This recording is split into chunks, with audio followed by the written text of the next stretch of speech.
ذالک الکتاب لا ریب فیہ ھدی للمتقین۔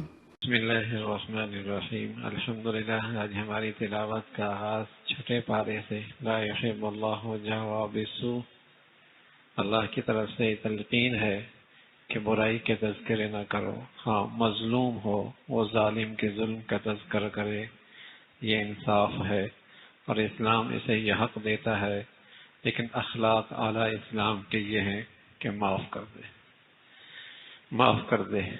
جب معاشرے کے اندر عدل و انصاف ہوتا ہے اور اخلاق اور معافی اور ایثار ہوتی ہے، تب معاشرہ باہمی آپس میں شیر و شکر اور وہاں محبتوں کو فروغ ملتا ہے۔ تو اسلامی کی زندگی میں عدل و انصاف بھی ہے، مظلوم کو حق ملنا چاہیے، لیکن مظلوم کو تعلیم اور ترغیب بھی ہے، اعلیٰ اخلاق مظاہرہ کر کے معاف اور درگزر کا معاملہ بھی کر دے۔ کسی بھی سوسائٹی میں عدل و انصاف بھی ہو اور ایثار اور درگزر بھی ہو، وہ معاشرہ باقی بھی رہتا ہے، استحکام بھی پاتا ہے۔ اس کا تذکرہ فرمایا، پھر فرمایا یہ کافر لوگ اللہ کو مانتے ہیں، اللہ کے رسول کو نہیں مانتے، یا بعض رسولوں کو مانتے ہیں بعضوں کو نہیں مانتے، یہ کافر ہیں، یہ نجات نہیں پا سکتے۔ اس غلط فہمی کا ازالہ کر دیا جو دنیا میں آج رواج پا رہی ہے کہ کسی بھی آسمانی مذہب کا کوئی پیروکار ہو وہ نجات پا لے گا، کسی بھی آسمانی مذہب کا کوئی پیروکار ہو وہ نجات پا جائے گا۔ اللہ نے اس بات کی تردید فرما دی اور اس غلط فہمی کا ازال فرمایا۔ کافر کافر ہوتا ہے جو اللہ کو مانے، رسول کو نہ مانے، یا عیسیٰ علیہ الصلوۃ والسلام کو مانے، محمد رسول اللہ کو نہ مانے، یا موسیٰ علیہ الصلوۃ والسلام کو مانے، اللہ کے آخری نبی کو نہ مانے، تو فرمایا یہ تو کافر ہے، اور یہ کافر کبھی نجات نہیں پا سکتا۔ نجات کے لیے یہ ضروری ہے کہ وہ ایمان والا ہو، اللہ کی توحید پہ بھی ایمان رکھتا ہو، سارے رسولوں پہ بھی ایمان رکھتا ہو، اور خصوصاً خاتم النبیین، امام الانبیاء، سید البشر محمد الرسول اللہ کو آخری نبی اور رسول مانتا ہو، وہ ایمان والا ہے۔ نجات اللہ نے صرف اسی میں رکھی ہے، اس کا تذکرہ فرمایا۔ پھر آپ علیہ الصلوۃ والسلام کے پاس یہودی آتے اور طرح طرح کے فضول سوال کرتے، تو بتایا کہ اس قوم کا مزاج ہے اللہ کے پیاروں کو ستانا اور پریشان کرنا۔ ان کے آباء و اجداد نے بھی اسی قسم کے سوال کیے موسیٰ علیہ الصلوۃ والسلام سے۔ مانیں گے تب جب اللہ کو اپنی نظر سے دیکھ لیں گے۔ اس قسم کے بیہودہ سوال، اور پھر انہوں نے حدیث علیہ الصلوۃ والسلام کو شہید کرنے کی سازش کی، اور انہوں نے یہ سمجھا کہ ہم نے عیسیٰ علیہ الصلوۃ والسلام کو قتل کر دیا۔ اللہ کہہ رہا ہے وما قتلوہ وما صلبوہ، نہ تو انہوں نے قتل کیا نہ وہ سولی پہ چڑھا سکے، اللہ نے انہیں باحفاظت آسمانوں پہ اٹھا لیا، قرب قیامت میں پھر واپس اتاریں گے۔ اس کا تذکرہ فرمایا۔ پھر اللہ فرما رہا ہے ہم نے آپ پر جو وحی بھیجی ہے یہ کوئی انوکھی چیز نہیں ہے، اس سے پہلے بھی اللہ کے پیغمبر آئے، ان رسول آئے، ان پر بھی یہ وحی کا سلسلہ ہے۔ وحی اللہ کی طرف سے آتی ہے، اور یہ صرف اللہ کی خصوصیت ہے، اور وہ اللہ کے پیاروں پہ آتی ہے، اور وہ اللہ کے پیاروں میں پہلی بھی تھے اور آپ اس میں سب سے آخر ہیں۔ آپ پر بھی اللہ کی وحی آئی ہے۔ اللہ نے بہت سارے رسولوں کو بھیجا، لیکن کچھ رسولوں کے تذکرے موجود ہیں۔ اللہ کے نبی فرمایا کرتے تھے 313 اللہ کے رسول وہ ہیں جن کے پاس آسمانی شریعت تھی، ورنہ 24 کم و بیش 1,24,000 اللہ کے پیارے آسمانوں سے نبی بنے ہیں، اور وہ اللہ کے پیارے ہیں، لیکن سب کے واقعات اللہ نے ذکر نہیں فرمایا۔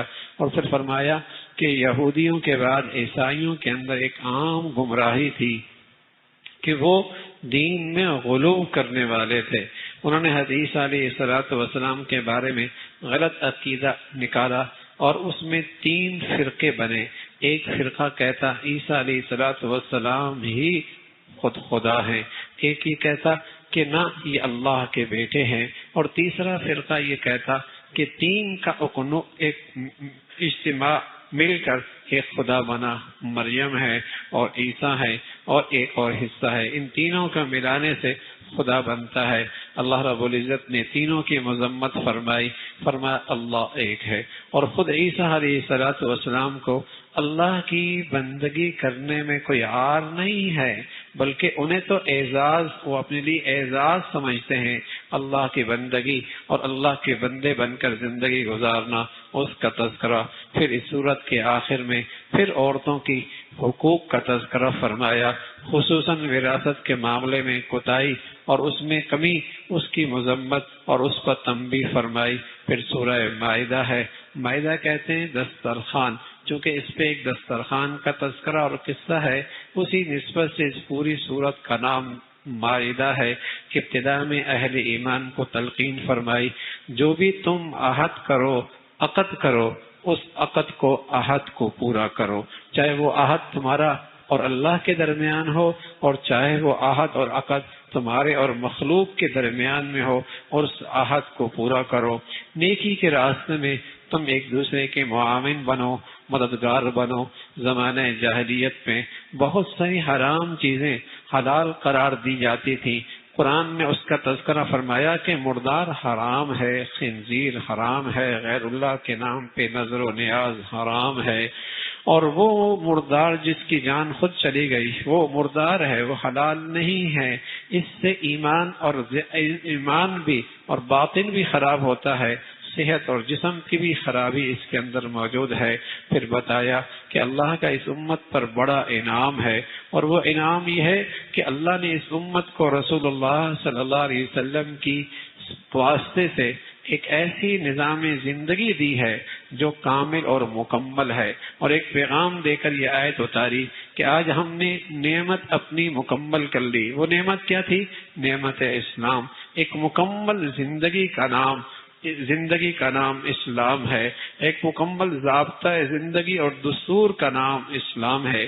جب یہ آیت ایک یہودی نے سنی تو کہنے لگے یہ مسلمانوں کے لیے بڑا اعزاز ہے اور بڑی ہی فخر کی چیز ہے، اگر یہ چیز ہمارے مذہب میں آتی تو ہمیشہ ہم اسے عید مناتے۔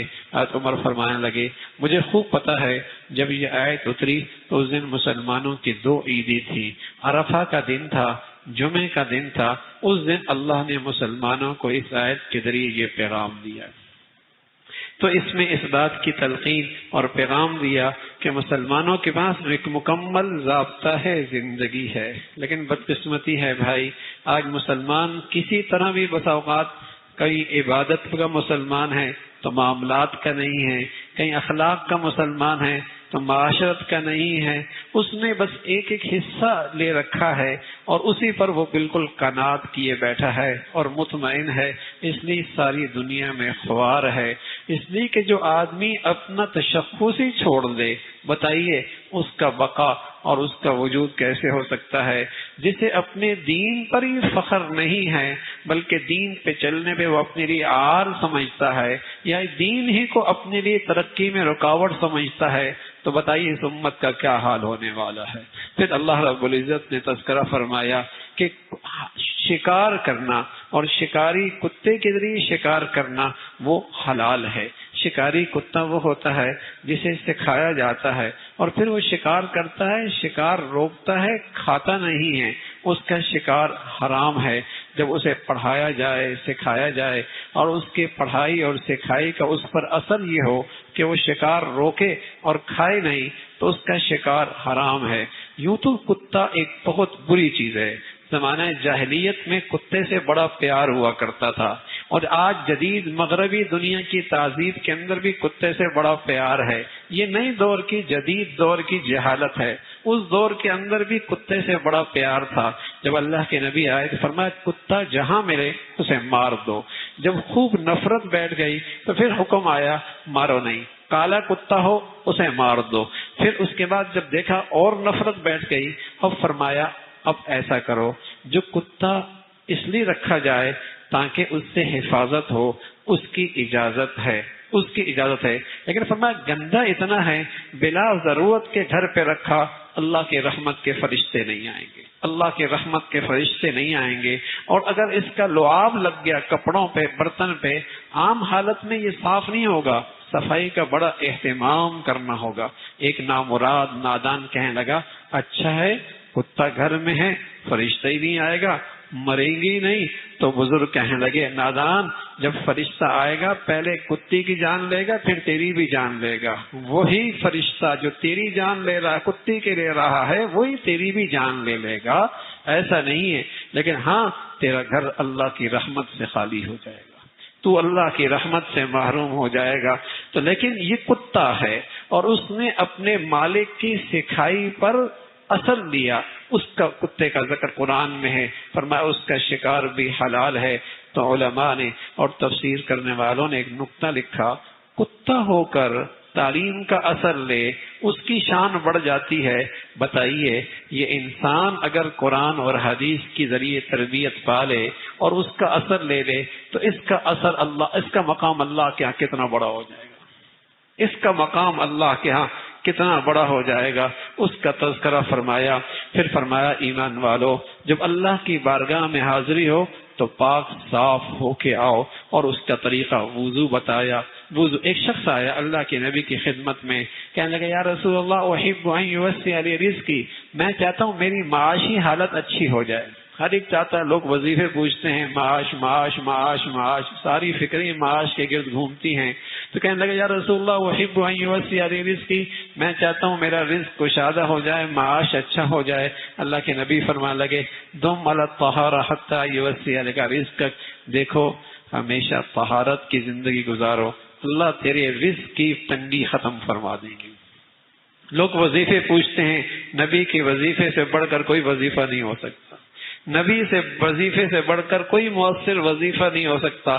طہارت کی زندگی، گناہوں کی گندگی سے بھی پاک رہو اور ہر وقت باوضو رہنے کی عادت بناؤ، اللہ معاش کی تنگی نہیں آنے دے گا، اللہ رزق کی تنگی نہیں آنے دے گا۔ فرمایا حتی یوسع لک رزقک، تو بارگاہ خداوندی میں مناجات کرنی ہے تو پاک صاف ہو کے اللہ کے دربار میں آؤ۔ پھر اللہ کی نعمتوں کا تذکرہ فرمایا، پھر بنی اسرائیل کا یہودیوں کا تذکرہ اور ان پر اللہ کی طرف سے برسنے والی لعنت اور روندہ درگاہ ہونا اور انبیاء علیہ الصلوۃ والسلام کی تکذیب کرنا۔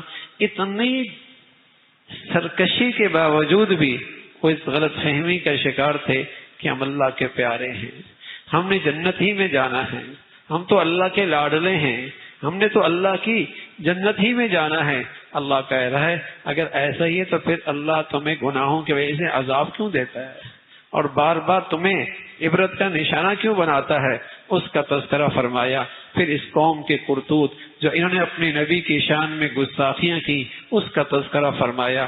پھر حضرت آدم کے دو بیٹے تھے، قابیل تھا، حابیل تھا، دونوں نے نظر مانی، نظر نے اللہ کی شان، ایک کی نظر قبول ہو گئی دوسری کی نظر قبول نہیں ہوئی، تو قابیل کے دل میں حابیل بھائی کا حسد پیدا ہو گیا اور اس حسد کے مارے اس نے حابیل کو قتل کر دیا۔ اللہ حفاظت فرمائے، اللہ حفاظت فرمائے۔ یہ حسد ایسی آگ ہے کہ بھائیوں کے اندر بھی آ جائے تو نفرتوں کی آگ بڑھ جاتی۔ حسد ایک ایسی چیز ہے، ایک رشتہ ہے ایک باپ بیٹے کا، جہاں باپ کہتا ہے بیٹا مجھ سے بھی آگے چلا جائے، جہاں باپ کہتا ہے بیٹا مجھ سے بھی آگے نکل جائے، اور کہیں ایسا خلوص کا رشتہ نہیں ملے گا۔ یا تو واقعی اللہ والا کوئی استاد ہو جائے، وہ چاہتا ہے کہ میرا شاگرد مجھ سے بھی آگے نکل جائے، باپ یہ چاہتا ہے میرا بیٹا مجھ سے بھی آگے نکل جائے، ورنہ میرے عزیزو زندگی میں حسد کہیں نہ کہیں جگہ بنا لیتی ہے، زندگی میں دلوں میں حسد کہیں نہ کہیں راستہ بنا لیتی ہے۔ تو یہاں حابیل کا قاتل قابیل بنا اور اس کا تذکرہ فرمایا۔ لیکن جب گناہ آدمی کرتا ہے تو آدمی کی عقل جواب دے دیتی ہے، وہ کم عقل ہوتا ہے، ویسے بھی گناہگار آدمی بڑا کم عقل ہوتا ہے، اس لیے کہ بادشاہوں کے بادشاہ کو ناراض اور اس سے دشمنی لے کے اس کی دنیا میں رہنا اور سکون سے رہنا کیسے ممکن ہے؟ کوئی آپ کے گھر میں آپ کو ناراض کر کے نہیں رہ سکتا، آپ کا چوکیدار اور آپ کا ملازم اور آپ کا ڈرائیور نہیں رہ سکتا، اور کوئی بادشاہوں کے بادشاہ کی دنیا میں رہ کر دنیا میں اسے ناراض کر کے سکون سے رہ سکتا ہے؟ تو بتائیے وہ کتنا کم عقل اور احمق ہوگا جو اللہ کی دنیا میں رہ کر اللہ کو ناراض کرتا ہے۔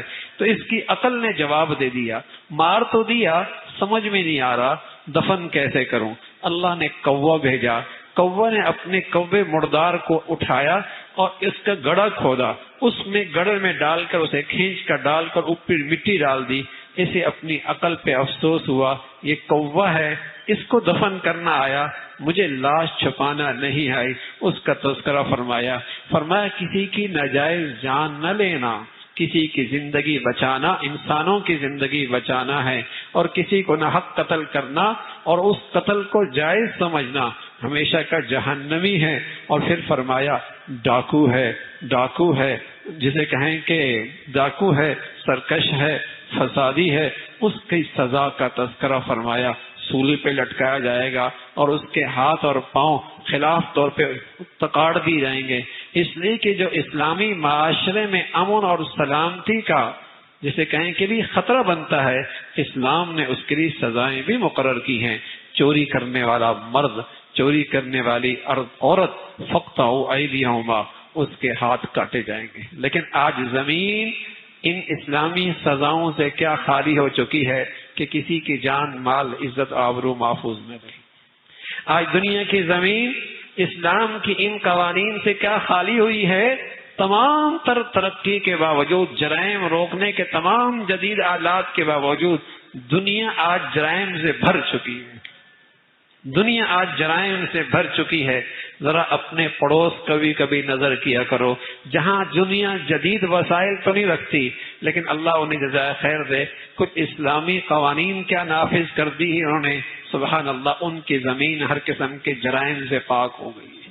جہاں ہر گھر میں اسلحہ بھی تھا اور بھوک بھی موجود تھی اور بہادری اور لڑنا بھی آتا تھا، لیکن اللہ کے قوانین کی برکت ہے کہ وہاں قتل و غارت بھی ختم ہو گئی اور وہاں ڈاکہ اور چوری بھی ختم ہو گئی۔ یہ اسلام کے قوانین کی برکتیں ہیں۔ والسارق والسارقۃ فاقطعوا ایدیہما جزاء بما کسبا نکالا من اللہ، اس کا تذکرہ فرمایا۔ پھر فرمایا یہ یہودی جب اللہ کی نافرمانی کرتے ہیں اور عیسائی اللہ کو ناراض کرتے ہیں، اس دنیا میں اللہ انہیں سزا دیتا ہے نافرمانی کی، ان کے دل آپس میں نفرتوں کا شکار ہو جاتے ہیں۔ یہ اس دنیا میں گناہ کی ایک سزا ہوتی، کوئی گھر نہیں ملے گا جس گھر کی چار دیواری میں اللہ کی نافرمانی ہوگی، یقین جانیے اس گھر سے محبتیں اٹھ جائیں گی۔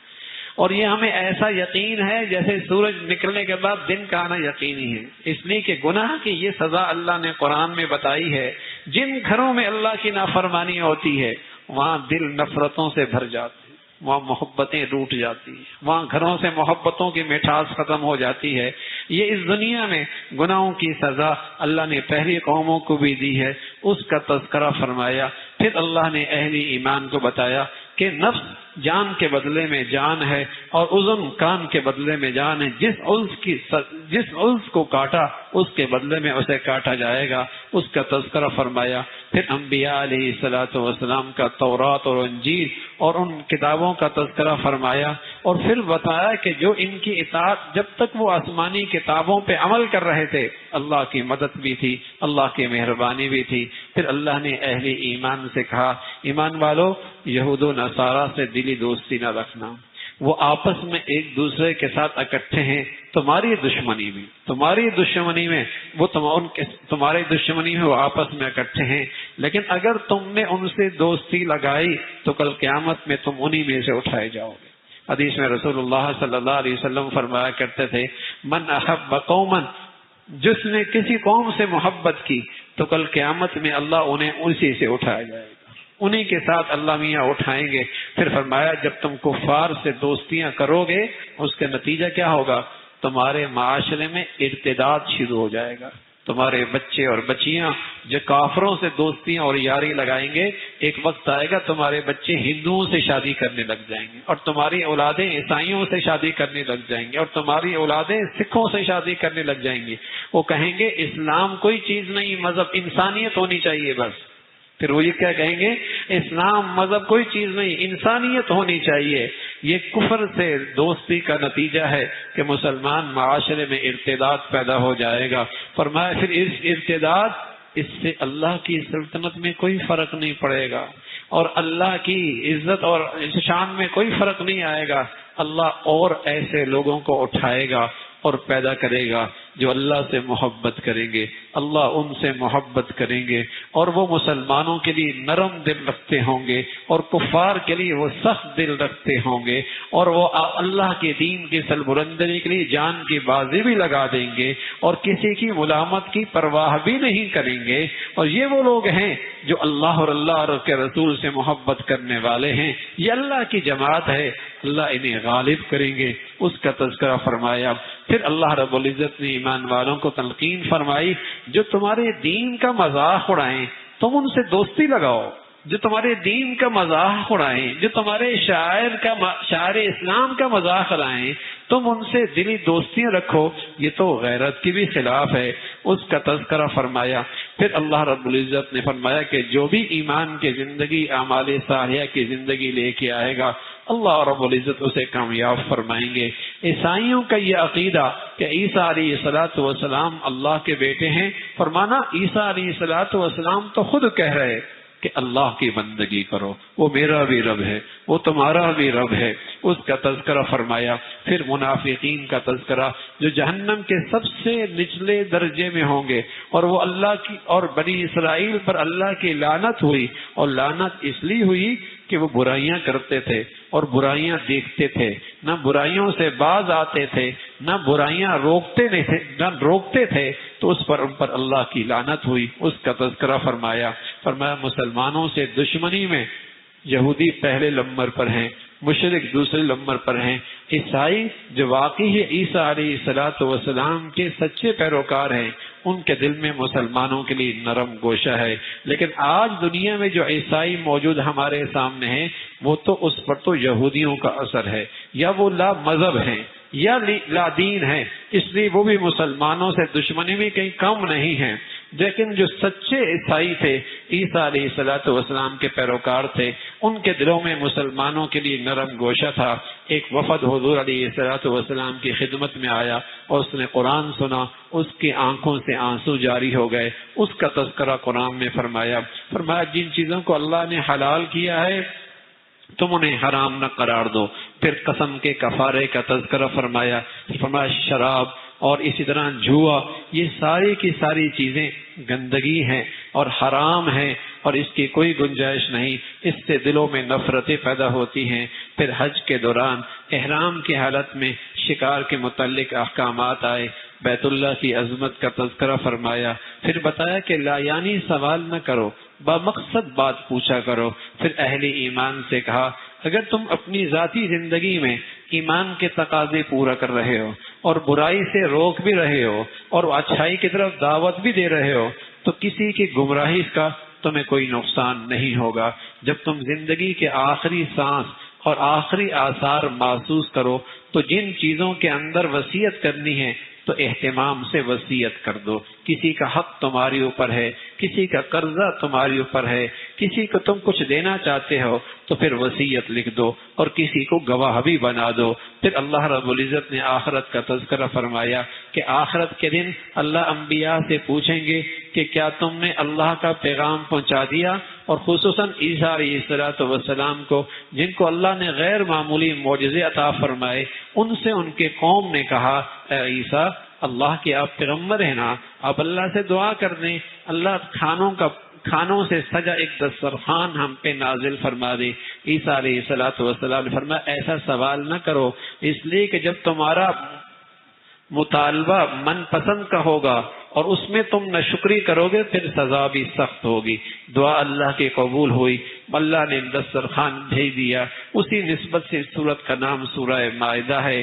کل بارگاہ خداوندی میں عیسیٰ علیہ السلام سے سوال ہوگا کیا آپ نے انہیں معبود ہونے کا انہیں دعوت دی تھی کہ اللہ کے سوا کوئی اور بھی معبود ہے؟ عیسیٰ علیہ السلام فرمائیں گے اللہ آپ خوب جانتے ہیں، میں نے انہیں صرف آپ کی بندگی کی طرف بلایا ہے اور یہ آپ کے بندے ہیں، آپ کو حق ہے چاہے عذاب دے چاہے معاف کر دے۔ اللہ نے ایک ضابطہ بتایا کہ آج کے دن صرف انہیں کامیابی ملے گی اور آج میں ان سے راضی ہوں گا، اور جنت کے بالا خانوں کے وہ مستحق ہوں گے جن کی زندگی سچائی پہ گزری، جن کا کردار سچائی پہ رہا، جن کی گفتار بھی سچائی کی رہی، آج صرف سچائی کام آئے گی اور اس کے بدلے میں اللہ کی طرف سے انہیں اللہ کی رضا اور جنت کی شکل میں بالا خانے نصیب ہوں گے۔ اللہ رب العزت سچائی کی زندگی، ایمان کی زندگی نصیب فرما دے، جینا مرنا اپنی رضا والا نصیب فرمائے۔